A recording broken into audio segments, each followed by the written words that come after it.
যে সত্যগুণ যেখানে, সেখানে প্রকাশ থাকে, নির্মলতা থাকে, সাম্যভাব থাকে, সেখানে কল্যাণকর সব কিছু থাকে। আর রজগুণের মধ্যে চঞ্চলতা থাকে, উৎসাহ থাকে, পটুতা থাকে, অহংকার থাকে। তমগুণের মধ্যে হচ্ছে জড়তা, অপটুতা, ভীরুতা আর হিংস্রতা। এই যে ইনফিরিটি কমপ্লেক্সটা একটা ডেঞ্জারাস থিং। সুপিরিয়রিটি কমপ্লেক্স হলে তবুও ঠিক আছে, আমি তো জানি, আছে তুই করবি, আছে কর বলে সে ছেড়ে দেয়। কিন্তু ইনফিরিয়রিটি কমপ্লেক্সের লোক কখনো ছাড়বে না। তো ঠাকুরের এই কথাটা এইখানে উল্লেখ করলাম এই কারণে, মানুষের মনটা ওই তিন রকমের হয়, মানুষ তিন রকমের হয় ওই তিনটে গুণের জন্যে। কারুর মধ্যে সত্যগুণ, কারুর মধ্যে রজগুণ, কারুর মধ্যে তমগুণ। তা কি করে বুঝবো মানুষটা ভালো? সত্যগুণের ওই জিনিসটা যদি খেয়াল রাখি, তার মধ্যে নির্মলতা আছে, সরল সাদাসিধে মানুষ। দ্বিতীয়, সাম্য ভাব আছে, সবাইকে সমানভাবে নিয়ে চলে, কাউকে বিশেষ কিছু না। আর খুব কল্যাণকর, সবারই মঙ্গল করে ইত্যাদি, সবাইকে ভালোবাসে। এই গুণগুলো যার মধ্যে দেখা যায়, তখন বুঝতে হবে সে কিন্তু অনেকটা উন্নত হয়েছে। তো ভগবান লাভ মানে কি? এই সমস্ত গুণ যত আছে সেগুলো যখন চূড়ান্তভাবে প্রকাশ হয়, সেই ভগবান হয়ে যায়। ভগবান এই নয় যে আকাশ থেকে আসতে হবে, ভগবান হচ্ছে মানুষের মধ্যে থেকেই সে ভগবান হয়ে যায়। তো এই তিনটে গ্রেড রয়েছে, বারবার করে শাস্ত্রেই আমাদেরকে বলে দিচ্ছে। আর বলছি এইটার মধ্যে এইগুলো করো। 16 অধ্যায় ভগবদ গীতার প্রথম 3টে শ্লোকে প্রায় 21টা 22টা ওই গুণের কথা বলা হয়েছে, যা হলে সে দেবতা হয়ে যাবে। এখন দেবতা নেই, ভগবান নেই বলে শুধু শুধু চেঁচামেচি না করে ওই গুণগুলোকে নাও না, দেখো না কি দাঁড়ায়। ওটাও নেব না, এদিকে আবার ভগবান নেই ভগবান নেই বলে বিরাট বিরাট হইচই করব। এগুলো কোনো কারণ নেই। এগুলো সেজন্য ভগবান মানেই হচ্ছে ওই গুণগুলি যার মধ্যে থাকে। তো ভগবান ঠাকুর শ্রীরামকৃষ্ণের জন্য বলছেন, এরপরে বলছেন যে থাকলে শুধু হবে না, যেই ওই গুণগুলো আসে তখন ওই প্রায় ভগবানের মতো হচ্ছে, তখন আবার একটা টান আসে। তখন সেটা কি? আশেপাশের মানুষগুলো এসে জুটে যায়। আর এই দুষ্টু প্রকৃতির মানুষগুলো তাদের স্বার্থসিদ্ধি করবার জন্যে ওই ধর্মটাকে ব্যবহার করবার চেষ্টা করে। এই ধর্ম ব্যবহার করতে গিয়ে নানান রকমভাবে করে, কখনো ব্যবসার জন্যে, কখনো রাজনীতিতে, এসব করে টোরে বাস আবার সেই মনটা দুম করে পড়ে যায়। এখন নানান রকমের গল্পের মধ্যে দিয়ে আমাদের এটা বলা হয় যে যখন একজন প্রায় খুব ভগবানের কাছে পৌঁছে যাচ্ছে, তখন দেবরাজ ইন্দ্র খুব চিন্তিত হয়ে পড়ে, না রে এ তো প্রায় দেবতা হয়েই গেল, আর এত ভালো তপস্যা করছে, ও তো আমার কম্পিটিটর হয়ে যাবে, তো পরের বারে যখন ইলেকশনে আবার আমার হয়ে দাঁড়িয়ে যাবে। সুতরাং আর ইন্দ্র তো চেঞ্জ হয়, তো সুতরাং তখন ইন্দ্র কি করে, ওর সমস্ত লোকজন পাঠিয়ে দিয়ে ওকে প্রভোগ করতে থাকে। কিন্তু আসলে তা না, বলে যে দেবতারাও ঈশ্বর নিতে হয়, খারাপ কাজ করলে কেউ বাধা দেয় না, বেশ শাসনা করে চলে যায়। কিন্তু ভালো কাজ করতে গেলেই পাড়া প্রতিবেশী, আত্মীয় স্বজন সবাই মিলে ভুরু কোঁচকাবে, হ্যাঁ তোর আবার হয়েছে, এরকম করে করে তাকে খুব ডিমোরালাইজ করবার চেষ্টা করতে থাকে। কিন্তু সে যদি সেখান থেকেও বেরিয়ে চলে যেতে পারে, তখন এই আবার ভগবান তাকে প্রলোভন দিতে থাকে। প্রলোভনটা কি? খুব নাম যশ হয়, লোকেরা এসে খুব নাম যশ করতে থাকে, আর শেষের দিকে প্রচুর ধনী লোকেরা এসে জোটে, আর ওটা খুব ডেঞ্জারাস হয়ে যায়। এবারে খুব ইনফ্লুয়েন্সিয়াল এবং ধনী লোক যখনই এসে জোটে, তখন basking in the reflected glory এটা হয়ে যায়। আমার নিজের অতটা নেই, কিন্তু ফোন তুলেই একদম প্রাইম মিনিস্টারকে, প্রেসিডেন্টকে বললাম, এই শোনো ওই লোকটির একটু অসুবিধা হচ্ছে, ঠিক করে দাও তো, তখনই এরকমভাবে মনে হয়। আমাদেরও জীবনে খুব এটা হয়, কেননা রামকৃষ্ণ মিশনের জন্যে আমাদের ডাইরেক্টলি ইন্ডিভিজুয়াল আর কি আছে, কিন্তু রামকৃষ্ণ মিশনে থাকার জন্যে তো সেই প্রভিন্সের যিনি চিফ মিনিস্টারের সঙ্গে পরিচয় হয়, মন্ত্রীদের সঙ্গে পরিচয় হয়, কিংবা পুলিশ অফিসারের সঙ্গে পরিচয় হয়, তখন ওই লোকেরা এসে বলে একটু বলে দিন, একটু সঙ্গে সঙ্গে ফোন তুলে, শোনো ওটা একটু করে দাও তো, এটা একটু করতে করতে নিজের একটু, এবারে লোকেরা সব, লোকেদের হচ্ছে নিজের কাজটা করতে হবে, তো আপনি না করলে অন্য লোকের মাধ্যমে করতো। আপনাকে সামনে পাওয়া গেল, আছে হোয়াই নট, বলে একটুখানি মহারাজ একটু করে দিন দেখি।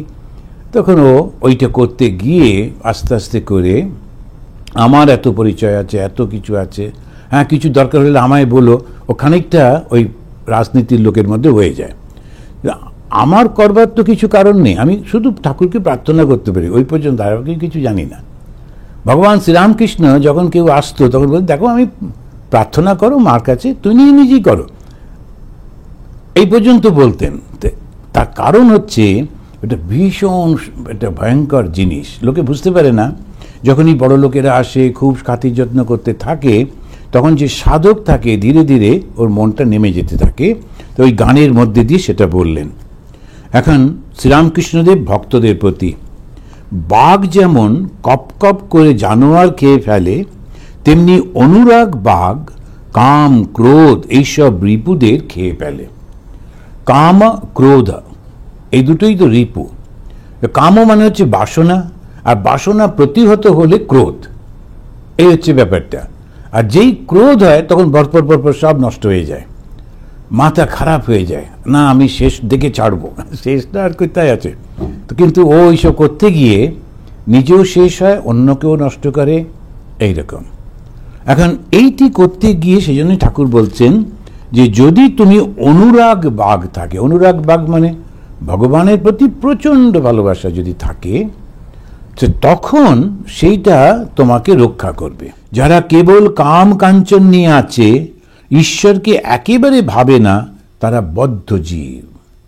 এইবারে একটা ভয়ঙ্কর কথা ঠাকুর বলছেন, যে লোকেরা বুঝতে পারে না, তো তারা ওই একদম ওইটাতেই বদ্ধ হয়ে থাকে, ওর মধ্যেতেই তারা খুব খুশি, কাম কাঞ্চনের মধ্যে আটকে রয়েছে। এখানে আমাদের এখানে যেরকম দেখি, সবাই একদম সোম থেকে শুক্র পর্যন্ত অফিস করলো, এই করলো, তারপরে কারোর না কারোর বাড়িতে এর জন্মদিন, না ছেলের জন্মদিন, না ওর মুখে ভাত, একটা পার্টি। একটা কেন পার্টি? একটু চেঞ্জ হলো, বাড়িতে রান্না করে খাই, আচ্ছা সবাই মিলে একটা হই হই, এবং সমস্ত মহিলারা গিয়ে রান্নাঘরে বসে ওই করে খুব যে বন্ধু তা না, কিন্তু আবার সময়ও কাটে। তো এইরকম ভাবে যে করছে, একবারের জন্য ভগবানের কথা আলোচনা হচ্ছে না। এটা একটা জাতির মধ্যে খুব বেশি থাকে। আর একটা জাতি তারা যায় মন্দিরে বটে, কিন্তু পুজো আচ্ছা করে না, ওইখানে গিয়ে সোশ্যালাইজিং করে। ওখানে গিয়ে আবার ওই মন্দিরে গিয়ে বসে বসে তারা কার কি হয়েছে, কোন চাকরিটা হয়েছে, কে কোথায় করে, তারপরে কার, এই সমস্ত নানান রকম হতে থাকে। তারপরে প্রত্যেকটি মন্দিরের তলায় একটা করে খাবার ঘর, ইডলি ধোসা খেয়ে চলে এলো। এরকম করে খুব খুশি যে আমরা মন্দিরে যাই, প্রত্যেক সপ্তাহে মন্দিরে যাই, করোটা কি, এগুলো করি। এখন তার ফল কি হচ্ছে, ওই অনুরাগটা আসছে না, ভালোবাসাটা আসছে না। কী করে ভালোবাসা আসবে? সাধু সঙ্গ। সাধু সঙ্গ মানে কি? এই ধরনের কথাগুলো পড়া জানা, তা নাহলে তো বুঝতে পারছে না। না, এরপরে শেষের দিকে যখন কান্নাটা আসবে, কষ্টটা আসবে, তখন ছটফট করতে হয়। কেন? অভ্যাস নেই একা একা ভগবানকে নিয়ে, ঠাকুরকে নিয়ে থাকার। কিন্তু সময় এমন একটা আসবে যখন তুমি যেমন জন্মের সময় একলা হয়েছিলে, তোমাকে ঠিক ওরকম একলা করে দেবে প্রকৃতি, উপায় নেই। আর তারপরেতে সেই সময়টায় যখন তুমি বন্ধু খুঁজতে যাবে, তারা খুব বিরক্ত বোধ করবে, তখন আর বন্ধু পাওয়া যায় না। সেই জন্যে মোহ মুদ্গর বলে একটা শঙ্করাচার্য বললেন, যাবৎ বিত্ত উপার্জন শক্ত তাবৎ নিজ পরিবার রক্ত। যতদিন তুমি রোজগার করতে পারো, পয়সা টয়সা আছে, ততদিন সবাই তোমার অনুগা। আর যেই রিটায়ারমেন্টের পর কিছুদিন, আসুন কাকু, তারপরে দাদু, মানে স্টেজগুলো বাড়ছে, তারপরে প্রথম দিকে দাদা, তারপরে কাকু, তারপরে দাদু কেন ঘর থেকে বেরোন, একটু অসুবিধে, ঘরেতেই থাকবেন, ব্যাস হয়ে গেল। এই করে এটা আমরা কিছুতেই বুঝতে পারি না যে কীরকম অসুবিধে হয়ে যায়। আর সেই কারণেতে ঠাকুর বারবার বলছেন, কেন ধর্ম? আমরা মনে করি ধর্মটার প্রয়োজন নেই, ধর্মটা ভীষণ প্রয়োজন আমার জন্যে। কেন? আমি যখন একলা হয়ে যাব, তখন আমার মনটা যেন আমার সঙ্গে থাকে, আর এই আমার সঙ্গে না থাকলে তাহলে খুব অসুবিধে হয়। তো কি করে করা যায়? খুব সিম্পল। ওই প্রথম থেকেই একটু অভ্যাস তৈরি করে ফেলতে হয়। সেই অভ্যাসটা কি? ঠাকুর আছেন, মা আছেন, আমি তাকে ডাকবো, তার সঙ্গে কথা বলবো, সকালে উঠে একটু এরকম করবো, করে করে করে একটা রুটিন তৈরি করে ফেলতে হয়। আর সেই রুটিনে সকালবেলা উঠলাম, উঠে জপ ধ্যান করলাম, করে তারপরে একটু বই পড়লাম, তারপরে এম করে করে করে করে গেলে কখন 24 ঘন্টা কেটে যাচ্ছে বোঝাও যায় না। আর যখন আমি ব্যস্ত হয়ে রয়েছি নিজের মনের মধ্যে, আমার কোম্পানির কি দরকার? তখন একেবারে আপনাতে মন আপনি থেকো, যেও না মন কারো ঘরে, কারোর কাছে যাবার প্রয়োজন হয় না। এর সঙ্গে যেই তুমি জগৎটাকে ত্যাগ করতে লাগলে, ঈশ্বরকে ডাকতে লাগলে, জগৎ তোমার কাছে হাজির হবে। রোজ লোকে এসে খবর নেবে, কেন? তোমার মধ্যে না ওই ভগবানের শক্তিটা জাগ্রত হচ্ছে। কেমন করে? ভালোবাসার মধ্যে দিয়ে, কেমন করে? নিঃস্বার্থপরতার মধ্যে দিয়ে। তার কথাগুলো খুব সুইট মিষ্টি হয়, তার চিন্তাগুলো সবার জন্যে হয়। তখন সবাই ছুটে ছুটে আসে, আমার জন্য একটু প্রার্থনা করে দিন। এখন যেটা তুমি চাও সেটা তুমি নিশ্চয়ই পাবে, যদি তুমি এই ভগবানকে ভালোবাসতে পারো। কিন্তু একটা তীব্র অবস্থার কথা বলতে গিয়ে বলছেন অনুরাগ। এই অনুরাগ কাজল, যারা কেবল কামকাঞ্চন নিয়ে আছে, ঈশ্বরকে একবারও ভাবে না, তারা বদ্ধ জীব।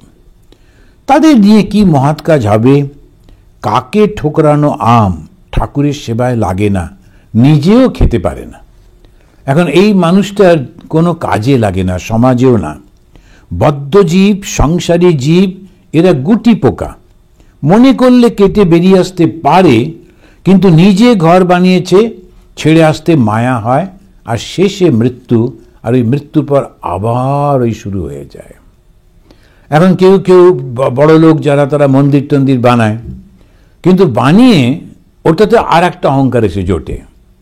হ্যাঁ, এটা আমি করছি, বুঝলেন, এটা আমরা করেছিলাম, এই পাথরটা দেখছেন ওই ইটালি থেকে এনেছিলাম, তারপরে এটা যেটা দেখছেন এটা এত খরচা হয়েছে, ইত্যাদি ইত্যাদি করে টোরে একদম সমস্ত আমি করেছি আমি করেছি আমি করেছি করতে থাকে। এইতে সবাই বলে ওনার মন্দির, কিন্তু আসলে ভগবানের মন্দির সেটা ভুলে যায়, গিয়ে ওনার মন্দির হয়। তো এই যে ভয়ঙ্কর কাণ্ড হয়ে যায়। কিন্তু কত রকমভাবে যে বদ্ধ হতে হয়, সেই জন্যে ধর্মের পথটা বড্ড কঠিন। লোকেরা মনে করে ধর্ম মানে একটা কিছুই না, কেননা ওই যে পুরোহিতদের দেখে, তারা বেচারিরা গিয়ে পুজো টুজো করছে, ওটা দেখেছে মনে হলো নিচু ধরনের ব্যাপার। আমরা সব সায়েন্স টায়েন্স নিয়ে পড়ি, আমি রিসার্চ করছি, কিন্তু বুঝতে পারে না ওটা তো এমনি প্রাইমারি লেভেল। কিন্তু ধর্ম তোমার নিজের শান্তি, আর সেই শান্তিটা বিচারের মধ্যে দিয়ে আসে। আর বিচারটার পর মনটাকে তৈরি করতে অভ্যাস করতে হয়। এই অভ্যাসটাকে বলে তপস্যা। এই তপস্যা ছাড়া কোনো উপায় নেই। আর এই তপস্যা কিভাবে করব? যখন আমি জানবো ঠাকুর বলছেন যে এই বদ্ধজীবের কোনো উপায় নেই। বদ্ধজীব মানে কি? যে শুধু এই জগতে নাম যশ প্রতিপত্তি এগুলো ভালোবাসে, এছাড়া থাকতে পারে না, তারা হচ্ছে বদ্ধ। এই জগৎটাই থাকবে না। আমি যখন জন্মাইনি ওই জগৎ ছিল কি ছিল না সেটা তো আমরা জানি না। আর আমি যখন থাকবো না, তখন এই জগৎটা থাকবে কি থাকবে না সেটাও কিছু এসে যায় না।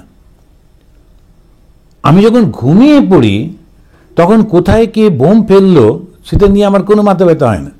ঘুম থেকে উঠে খবর কাগজ দেখি, এবার নিউজ পেপার, আরে ওখানে বোম ফেলেছে, কিন্তু তার আগে ঘুমের মধ্যে জগৎ নেই।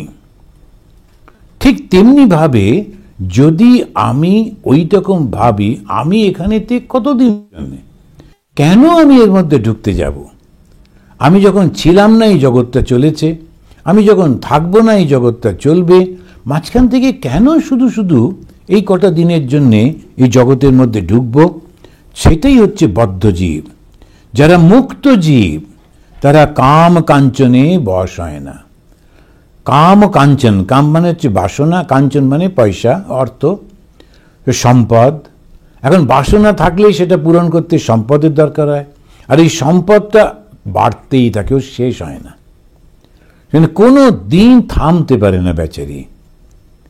এখন এই কষ্টটা নিয়ে নিয়ে শেষ দিন পর্যন্ত, ঠিক মৃত্যুর আগে যখন চাচা আমাদের এখন কোন স্ট্যাটাস আছে, এই হোল ওয়ার্ল্ডে একটা লিস্ট বেরোয়, সব থেকে বড় লোককে, দ্বিতীয় বড় লোককে, তৃতীয় বড় লোককে, ও বেচারি তৃতীয় পৃথিবীর মধ্যে 7 মিলিয়ন মধ্যে সে হচ্ছে তৃতীয় বড় লোক, তবুও শান্তি নেই।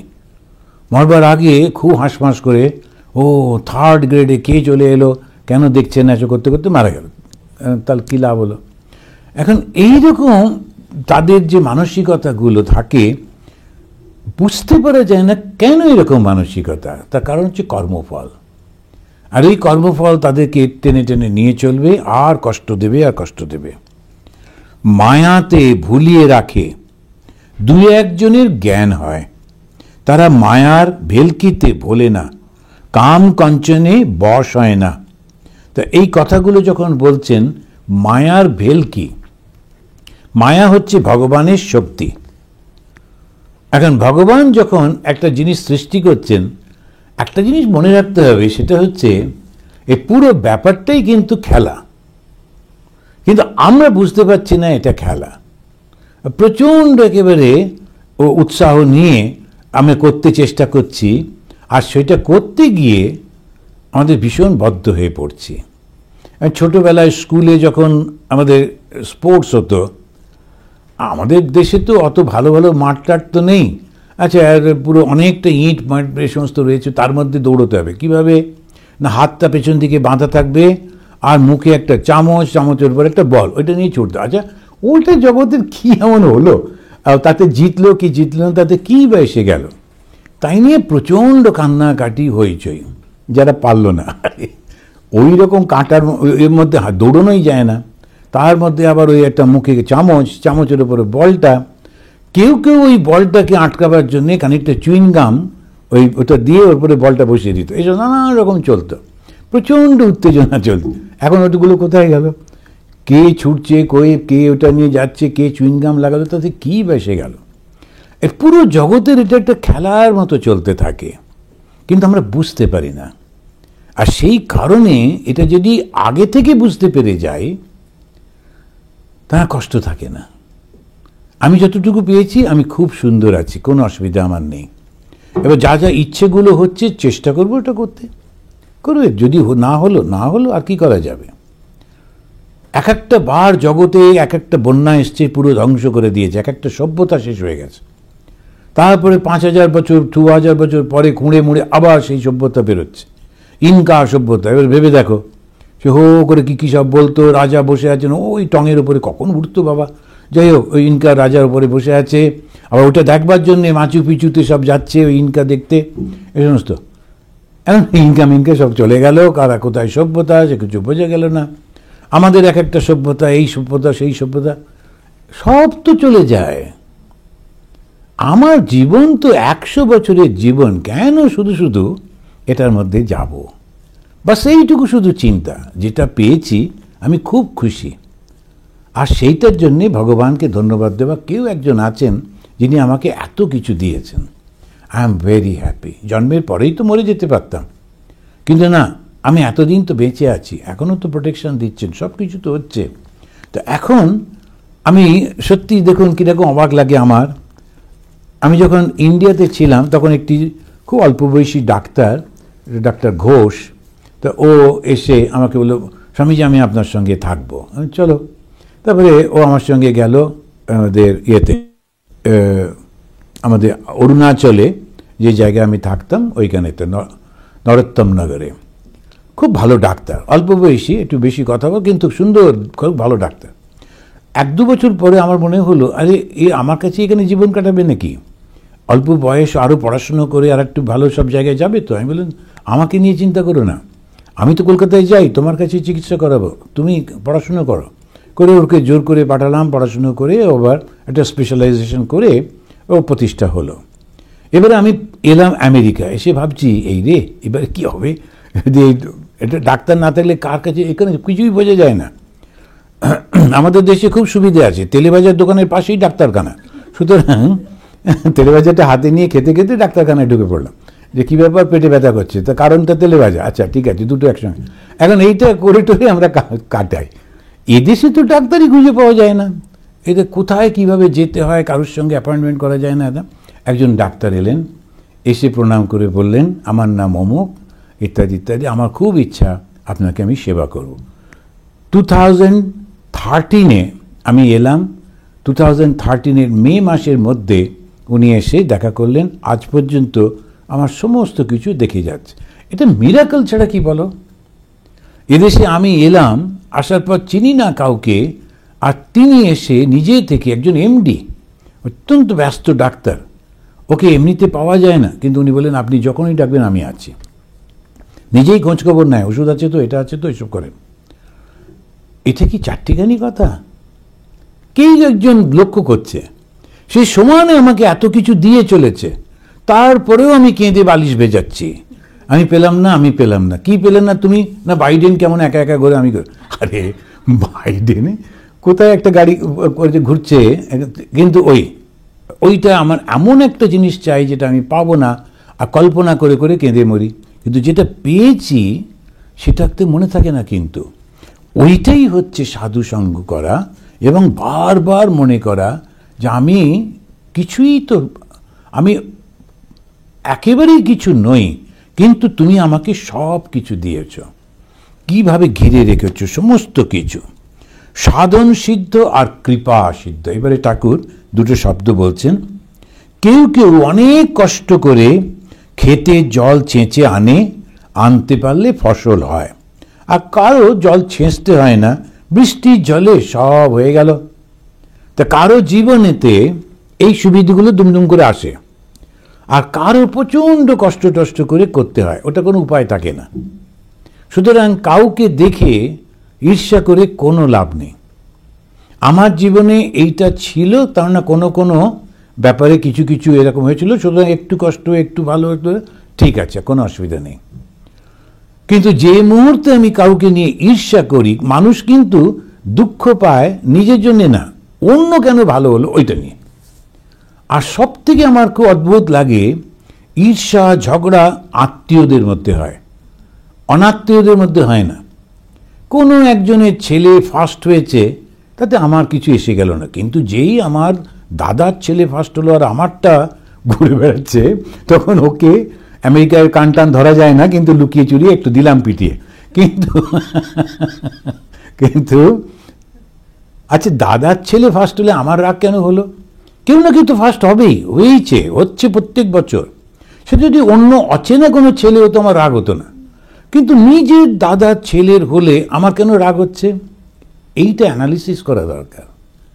আমি কাছের লোকের কাছে মনে হয় আমি হেরে গেলাম, ওই জন্য রাগ হচ্ছে।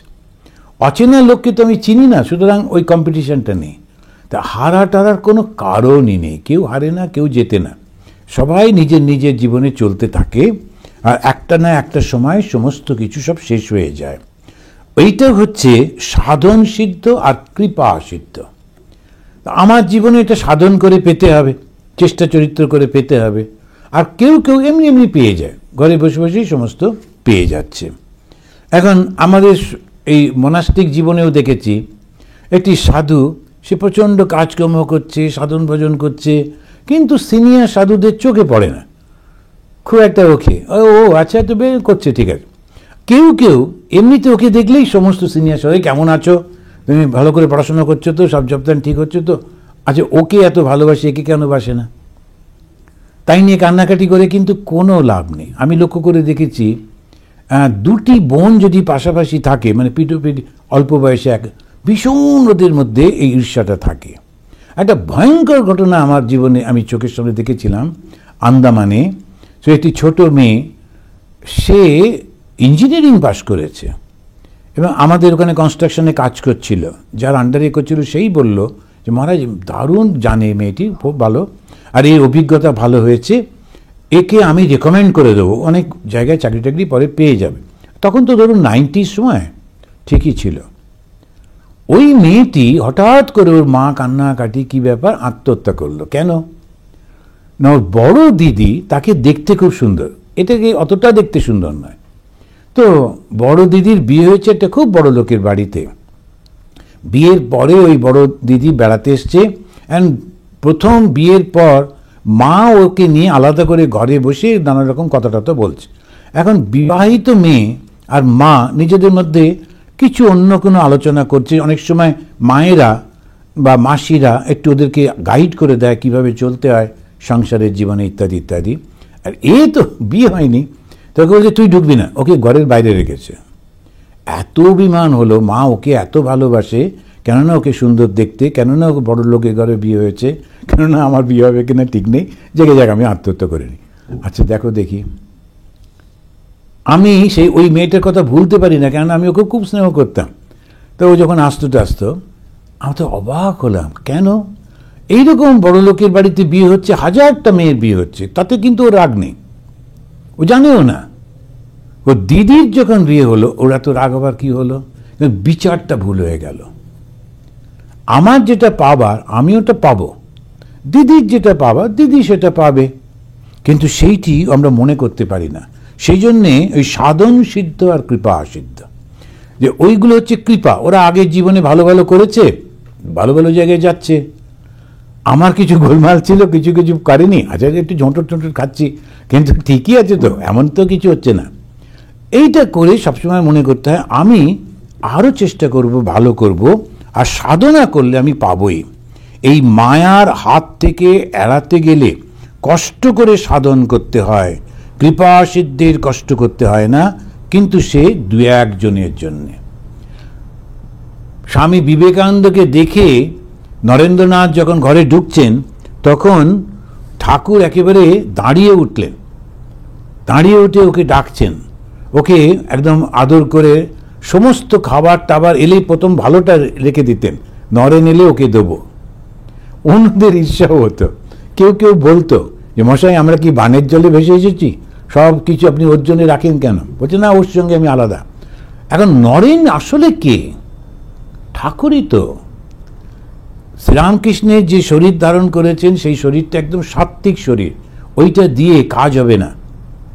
তো জগতে কাজ করতে হলে একটু রজমিশ্র হতে হবে, তাই শিবকে নিয়ে এসেছেন, শিবের অবতার নিয়ে এসে ওর মধ্যে প্রবেশ করছেন। যারা শ্রীরামকৃষ্ণের জীবনী পড়েছেন আপনারা জানেন। এখন সেই তার সঙ্গে আমার তুলনা হবে? ঠাকুরের ঘরে ঢুকতে পেরেছি এই যথেষ্ট আমার এই জীবনে। ঠাকুর আমার দিকে তাকিয়েছেন, কখনো বা একটু হাসলেন, ধন্য হয়ে যাব। নরেনের সঙ্গে আমার তুলনা হবে? এইটা মনে রাখতে হবে, তা না হলে ওই যে সমসাময়িক যুগে ঈর্ষাগুলো মানুষকে একদম নষ্ট করে দেয়। কখনো রাগ করতে নেই, ঠিকই তো আছে। তো এই ভাবটা যদি বুঝতে পারি তখন এই সাধনাটা ঠিক ঠিক থাকে, নিজের জীবনে সবসময় খুব আনন্দে থাকে, কোনো অসুবিধা হয় না। নিত্য সিদ্ধ আর একটা বলছেন, একটা হচ্ছে সাধন সিদ্ধ, যারা চেষ্টা করে করে করে করে সিদ্ধ লাভ করে, কৃপা সিদ্ধ, ভগবান তাকে কৃপা করেছেন। আর একটা হচ্ছে নিত্য সিদ্ধ, এদের জন্মে জন্মে জ্ঞান চৈতন্য হয়ে আছে। যেমন ফোয়ারা বুঝে আছে, মিস্ত্রি এসে এটা ওটা করতে গিয়ে ফোয়ারাটা খুলে দিল, অমনি হু হু করে জল বেরোতে লাগলো। নিত্যসিদ্ধের প্রথম অনুরাগ যখন লোকে দেখে তখন সে অবাক হয়ে যায়, বলে এত ভক্তি বৈরাগ্য প্রেম কোথায় ছিল? তা মানুষ তো ভগবানকে বুঝতে পারে না, একদম সামনে বসে থাকলেও ধরতে পারে। যখন এই যে ভগবানের মায়াতে আমরা বদ্ধ হয়ে থাকি তখন বুঝতে পারি না কেন এরকম করছি। খুব সব কিছুর মধ্যে যাই, কিন্তু কখনোই ধর্ম আলোচনার মধ্যে যাব না। ধর্ম আলোচনা যদি বে করলাম অনেকটা নিন্দামন্দ করা, এরা এরকম করে, এরা সব চোর, এটা এই আছে, আমার সব জানা আছে, ইত্যাদি ইত্যাদি। হ্যাঁ, ভগবান ধর্ম নিয়ে অনেক চুরিচামারি হয়েছে, হচ্ছে, হবেও, এটা একটা স্বাভাবিকভাবে এটা একটা বিষয়, তো ওটা হতেই থাকে মানুষের সমাজে। তাতে আমার কি আর তোমারই বা কি, যে যা করছে করুক না, আমি আমার মতো করে নিতে পারি কি না। এখন আলোটা জ্বললে আমি একটা বই, ভালো বই পড়তে পারি, কেউ সেই আলোটাতে অন্য খারাপ কাজও করতে পারে, যেমন ঠাকুর বলছেন নোট ফরজারি করছে বসে বসে, করতে, আলোটার কি দোষ? আলো তো ঠিকই আছে না।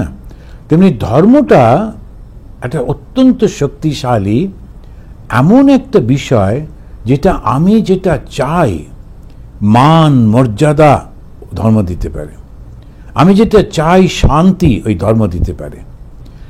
কিন্তু সেইটি পেতে গেলে ভালো করে বুঝতে হয়, আর সেটা নিজের জীবনে পালন করতে হয়। তো আজকে এই পর্যন্ত থাকুক, আমরা এখন শেষ করি এই মন্ত্রটা বলে। আপনারাও আমার সঙ্গে সঙ্গে বলুন, নিরঞ্জনম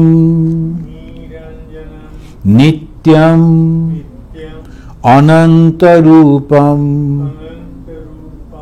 ভক্তানুকম্পা ধৃত বিগ্রহম বৈ ঈশাবতারম পরমেশমিড্যম তম রামকৃষ্ণম শিরসা নমামঃ। ওম শান্তি শান্তি শান্তি। হরি ওম তৎসৎ। শ্রীরামকৃষ্ণ अर्पणमस्तु।